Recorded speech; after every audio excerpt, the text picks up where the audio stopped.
You've spelunked into the Matt Cave. Hello, everybody, and welcome in. Thank you all for spelunking into the Matt Cave. This is the final episode of the year, so thank you all so much for being here, joining me on this little episode here to wrap things up for 2025, and I will be touching on pretty much every team that we have in the state. Truly.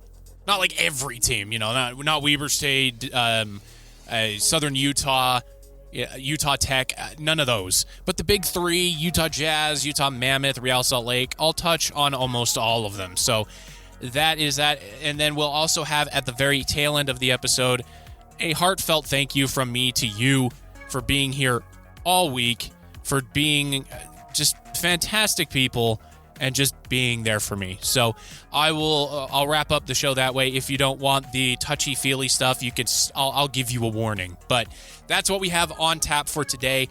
As always, like, comment, subscribe, review, whatever it is, wherever you listen. Those updates really do help. The interaction on Facebook, Instagram, YouTube, all helps as well.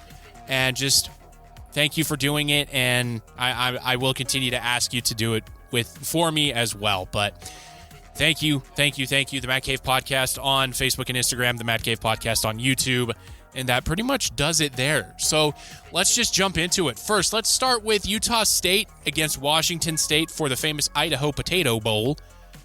Yeah, the bowl names are just as wacky as they've always been, and honestly, not really worth watching. But Utah State doesn't have very many opt-outs to be considered. As far as like the betting line goes, and I always track these not because I bet, but because Vegas usually knows something that we don't on the outside. So Washington State is a 1.5 point favorite. They are minus 1.5, and they're saying that the game is going to score at least 53 points.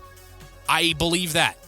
Utah State's defense has given up a lot of points this year. Utah State's offense has scored a lot of points, and Bryson Barnes is going to be there. Braden Pagan's going to be there. Miles Davis is going to be there. So Utah State has their offensive weapons available. Washington State does have a couple of opt-outs due to their coach leaving, but nothing that will merit a collapse of the team. So this one should be a high-scoring affair. I really do think so. It'll be fun to watch as a neutral. For Utah State fans, I don't know how much fun it'll be for you to watch, but personally, I think Utah State will come away with a victory. I think that they will cover the spread of 1.5 and win this outright. So that's pretty awesome. The over-under, I did say 53, excuse me. It's 49.5 as of me recording this. It opened at 53.5, but now it's 49.5. So, yeah, this one's going to be fun. The prediction models that ESPN has only has it as a 57% probability for Washington State to win this one. So it's a coin flip, which means as a bettor, you avoid this game at all costs because it's not a done deal. It's a coin flip and you avoid those. So Utah State could pull off, I guess, the air quotes upset. Both teams are 6-6. This is a Pac-12 preview because next season they will be in the same conference, and it'll be interesting to see what happens there. I will be also interested to see how filled that stadium is going to be up in Boise. That is Monday, December 22nd at 2 p.m. Eastern time on ESPN, unfortunately, but ESPN runs college football now, so pretty much everything is on that stupid network. Anyway, that's a different topic for a different show. All right, so that's Utah State. Let's roll on through here to BYU because they play next as far as like the bowl schedule goes against Georgia Tech out of the ACC, and this game could have been epic. It could have been BYU versus Notre Dame, showing everybody an epic matchup between two teams that got jilted by the playoff committee and just saying, hey, this game was better than that farce Miami and Texas A&M was, that 10-3 garbage game. Or it was better than the two blowouts of Oregon over James Madison, and I bet next to nobody knows where James Madison is without Googling it. I didn't have to Google it because I'm that much of a nerd. It's in Western Virginia, up in the mountains, but what they call mountains on the East Coast. And the other one, Tulane, which is in New Orleans, against Ole Miss. Both of those games were ridiculous. Jake Retzlaff proved why I didn't like him as a quarterback. Yeah. And this game could have been just a showcase for BYU and Notre Dame to show the nation we should have been there. An epic slugfest. Both teams love to run the ball, and the defenses on both sides are very good, if not unspectacular, and it could have been great. It really could have been. Instead, we get Georgia Tech and BYU, which still should be a pretty fun game. Right now, the over-under is 56.5 points. I think that's a little bit high, considering where BYU is coming from off of the Texas Tech loss. They are smarting a little bit, so they are going to be angry. I don't know how healthy Bear Bachmeier is because that ankle injury was pretty severe. He is going to play. BYU doesn't have any opt-outs to mention yet. We are still about a week away from this game, so they could still opt out to go to the draft. But guys like Isaiah Glasgow, Jack Kelly, LJ Martin, Chase Roberts, Parker Kingston, everybody is going to suit up, Carson Ryan. So everybody's going to be there. And same deal with Georgia Tech. Haynes King, their do-everything quarterback, is going to be playing. So right now, BYU is a 2.5-point favorite. The metrics, or whatever you want to call them on ESPN, has BYU winning by 4 points with a 66% probability to win the game outright, which is kind of interesting. Orlando is closer to Georgia Tech, which is in Atlanta, than it is to BYU up at Provo, Utah. But we all know that BYU fans travel very well. So 4.5-point favorite now for BYU than the opening line, which was what I said at 2.5. So interesting stuff there. Vegas tends to know things better than I do. And having BYU as a 4.5-point favorite piqued my interest a little bit. So that one's going to be Saturday, December 27th at 3:30 p.m. on ABC. Tune into this one. If there are bowl games to tune into, it's this one, it's Utah's, and it's Utah State's. Each for their own reason. Utah State to see what the future is going to look like in a new conference against Washington State, and if Bronco Mendenhall has his team ready to go. Against BYU, for every reason I just said, only instead of being against Notre Dame, it's Georgia Tech. And then for Utah, see that transition? It's Kyle Whittingham's last game in charge of the program.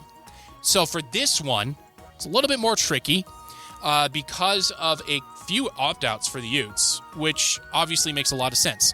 So this one is the Las Vegas Bowl, Wednesday, December 31st, 3:30 p.m. on ESPN. And like I said, I predicted this before it was even announced. Dominic Raiola, the quarterback at Nebraska that everybody was calling mini Patrick Mahomes when I didn't see it, and he was really not. He entered his name into the transfer portal. He will not be playing in this bowl game. And so Nebraska has quite a few opt-outs that are following him. Utah has a couple. Utah is going to be missing their offensive tackles that are going into the draft, Caleb Lomu and Spencer Fano. Obviously, Caleb Lomu won the Outland Trophy as the best offensive lineman in the country. He is a top 3 pick. I will be shocked if he's not a top 3 pick. And then defensive end Logan Fano, Spencer Fano's brother, will be missing the game as well because he declared for the NFL draft as well. So that is what Utah has going for them, or I guess against them. And I said Caleb Lomu won the award. It's Spencer Fano. I'm an idiot. But thank you for listening anyway. Spencer Fano won the Outland Trophy as the best offensive lineman in the country. And so the line opened a little bit closer than after all the opt-outs and transfers happened. So the line opened as Utah with a 13.5-point edge. Over-under was 50.5 points. That has since shifted to Utah being 16.5-point favorites. And I believe that wholeheartedly. Nebraska doesn't want to be there. Their head coach, while he did just sign an extension, Matt Rule is not that good of a coach. Nebraska panicked, signed him to an extension because they thought Penn State was going to steal him away. Now Dominic Raiola is gone. He was their offense, and they're kind of left rudderless right now. So Nebraska is in shambles. Utah, those players are going to want to win one for the Gipper for Kyle Whittingham's final game. Utah is being picked by the model that ESPN has as a 9.5-point favorite with an 80% probability to win the game outright. I believe that. 100%. Devin Dampier's going to play. Wayshawn Parker going to play. You know, all of those guys, everybody but the linemen, the two linemen, the bookends, are going to be playing. I don't see a world where Utah loses this game unless Devin Dampier loses the football a million times. And I don't think that's going to happen. He proved me wrong this year, for the most part. He took care of the ball very well in Jason Beck's offense. And so Utah wins this one easy. 16.5-point favorite going into the game. December 31st, Kyle Whittingham's final game in charge of the Utes. I expect that stadium to be packed with crimson and to be very loud for the Utes. So, there you go. That's the college football bowl game roundup as things stand. And it's going to be an interesting bowl season for those three schools. I'm very interested to see how Bronco Mendenhall has his team prepared because historically he is not very good in bowl games. If you listen back to my preview of the season for the Aggies, his bowl record speaks for itself. It is not very good. He just does not win bowl games. Maybe he turns that around with the Aggies. Maybe, the past is prologue with him and it's just going to be a repeat. But I think that one will be interesting for that fact alone. Obviously, the Utah one is, it's a Hollywood script. Kyle Whittingham's final game of his illustrious career at the University of Utah against a team that is in shambles. Utah is going to look to trounce this team. Hollywood ending for Kyle Whittingham, setting him off to his next venture with a W. And then for BYU, just proving that they belonged in the college football playoff over a team like Texas A&M or Miami, Florida, Tulane, James Madison, even Oregon, and just demolishing a very talented, if flawed, Georgia Tech team. I think that could happen as well. And just Kalani Sitake repeating last year where he trounced the Colorado Buffaloes and those announcers had no idea what to do. I could see that repeating again. Kalani Sitake's bowl record is very good. It's not as good as Kyle Whittingham's, for example, but it is good, and it's miles better than Bronco Mendenhall's. So that'll be interesting to see there as well. All right, let's move this along to college basketball, and we're going to start with Utah State. And yeah, I was right. Utah State is the class of the Mountain West. They just demolished a 9-2 Colorado State team at home, 100-58. They almost doubled up Colorado State. To give you an idea, there's only one other team in the Mountain West that has more wins than Colorado State, not named Utah State, and that's New Mexico. That's it. So one of the better teams in the Mountain West, and Utah State ran them off the court. It was at one point 50-24. So they did double them up at one point. Crazy. So yeah, Utah State is the class of the Mountain West. I think they will be representing the Mountain West in March Madness, if health holds and all that stuff. And so that is really what you have to look forward to up there in Logan. They are top 55 in points per game at 85 and 85.9, so basically 86. So yeah, this is a fun team to watch on top of them just being the best one in the Mountain West Conference. Let's roll this on to the Utes, who bounced back after their loss to Mississippi State by crushing Eastern Washington 101-77. The Utes are 8-4 with one game left in the preseason against Washington. And after that one, they get a welcome back to the Big 12 conference schedule with Arizona, the number one team in the country. At least it's at home. That's rough. That'll show just how far behind Utah is behind the rest of the Big 12, or at least the top of the Big 12. Obviously, you got Arizona, Iowa State, BYU, Houston, Texas Tech. All of those teams are very good. Texas Tech just upset Duke, giving Duke their first loss of the season. So the Big 12 is pretty good. Everybody's calling them what I've said they've been for the past couple of seasons, the best basketball conference in the country. And you can't really debate that because every team coming out of preseason has a winning record. All the way down to Cincinnati at 7-4, all the way up to Arizona at 11-0.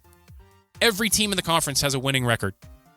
Yeah, that's how good the Big 12 basketball conference is. I expect Utah to give a good shot against Washington, but it is up in Seattle, so I'm not sure if Utah has the juice to do anything there. I really would like to see the Huntsman Center packed for once. Maybe pull the tarps back, because that is rather embarrassing to see. And just pack the barn against the number one team of the country and make it loud and difficult. Come on. Angela Hammond, get your people in there. Let's do this. I want to see that. I want the roof to come off the Huntsman Center. I don't think it's going to happen, but it would be nice to see. So that's Utah for you. Terrence Brown is worth the price of admission. He's super fun to watch. Definitely watch him. He's averaging over 20 points a game, 21.5 to be exact, and just him alone. And he only turns the ball over once per game while averaging 4 assists. That's a wonderful ratio. So, yeah, definitely keep your eyes on the Utes here as Big 12 play gets started in the new year. I'm going to be very interested to see how they perform against Arizona. Will they get blown out? Will they keep it close? Or will they pull off the upset? I'm going to be saying they're going to be keeping it close, but they're not going to be able to pull off the upset. But we'll see. Stranger things have happened. And now BYU, the story of the season for college basketball, really, because of the, depending on which report you read, the $7 to $9 million man in AJ Dybantsa, with Rob Wright III and Richie Saunders being quite possibly the best big three in the country. And AJ Dybantsa is just getting better as every game goes along. He just dropped a season-high 35 points, which was 1 point behind the freshman record for BYU, which isn't that impressive when you look at the history of BYU basketball. The history of BYU basketball said that freshmen didn't play. So Tyler Hawes holds the record, not only for looking like the oldest young man in college basketball history, but also 36 points. So they beat Abilene Christian on Friday night, 85-67, thanks to AJ Dybantsa. And then they wrap up preseason play against the team that Utah just put 100 points on, Eastern Washington, at home on Monday night.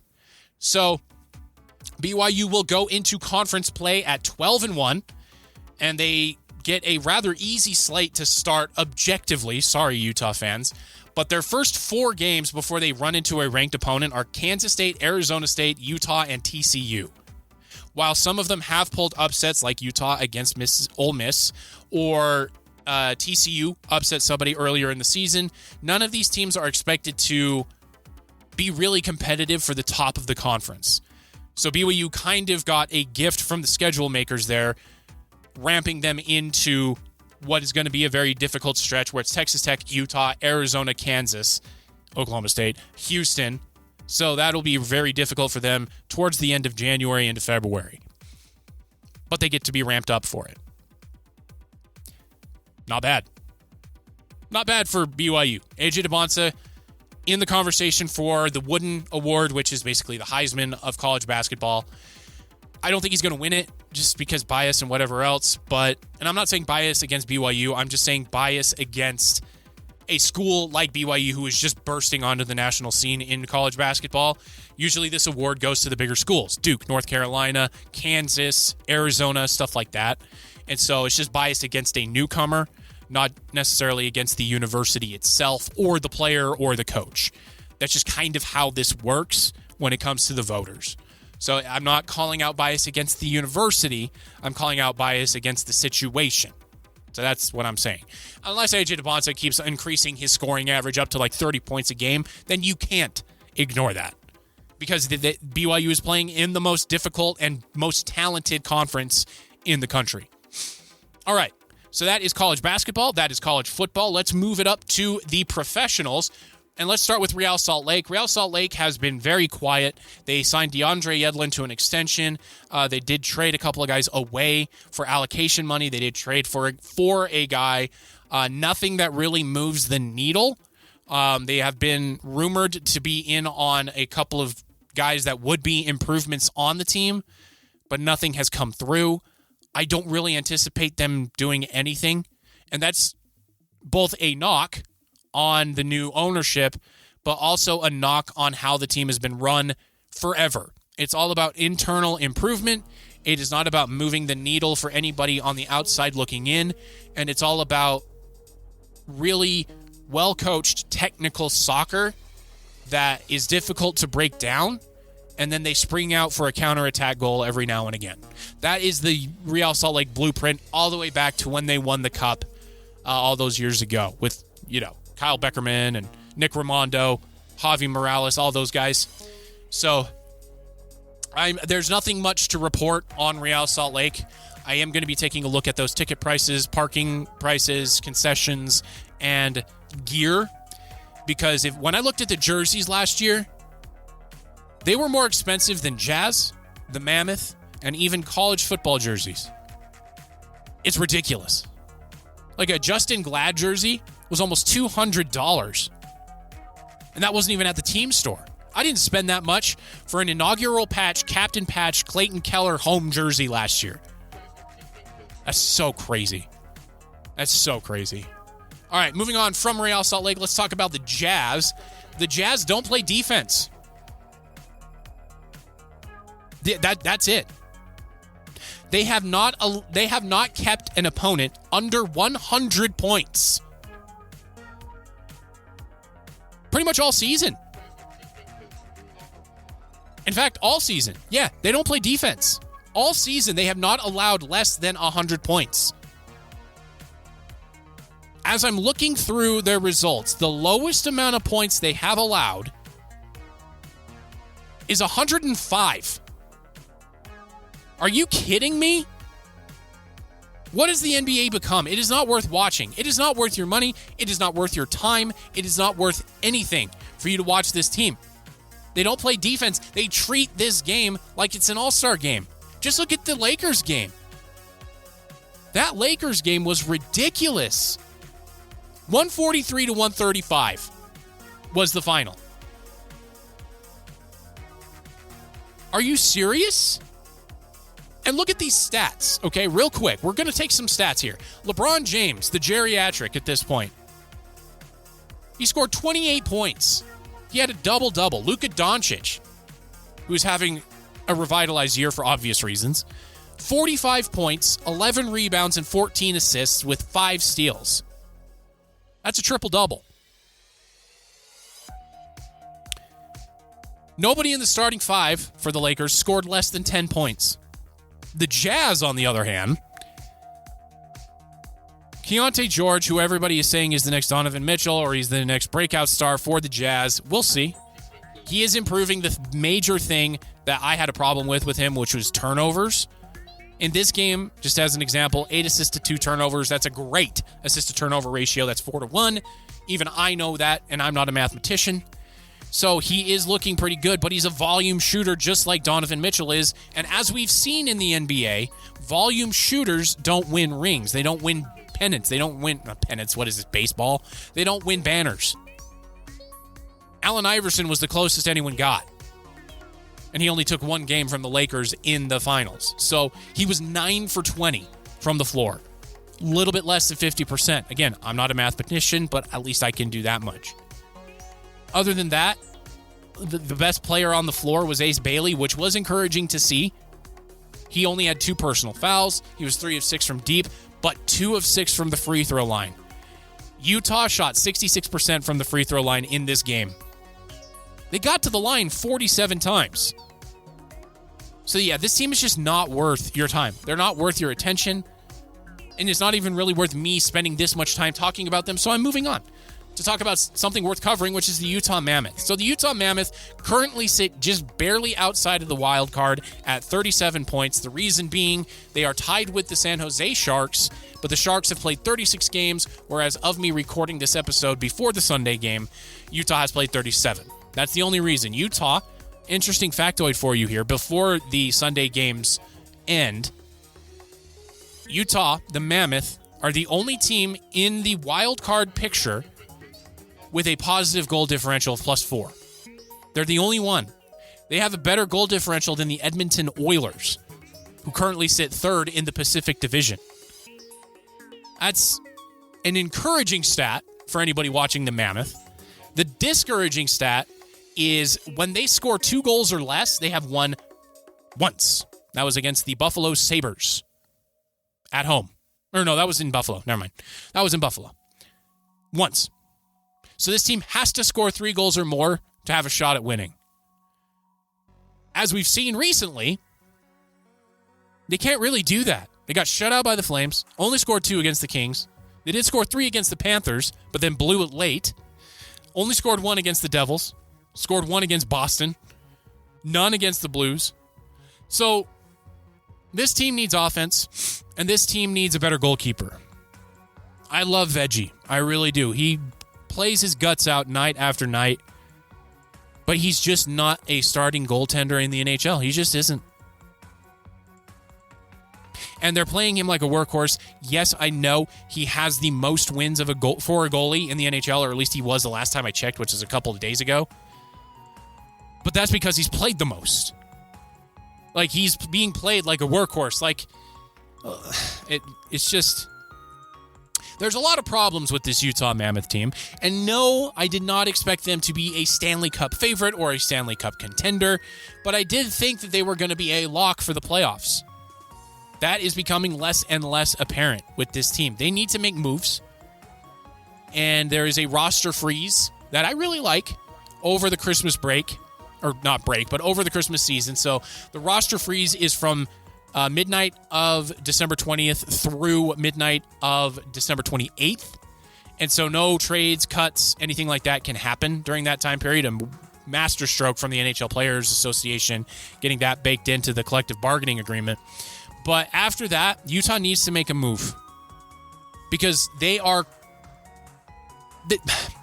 currently in a dogfight with everybody in the wild card. So they are out of the race when it comes to the Central Division. The Central Division is the most top-heavy division in sports with the Avalanche, Stars, and Wild.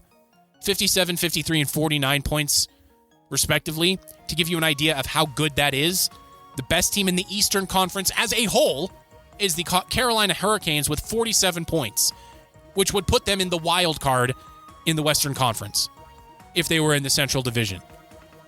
That's crazy.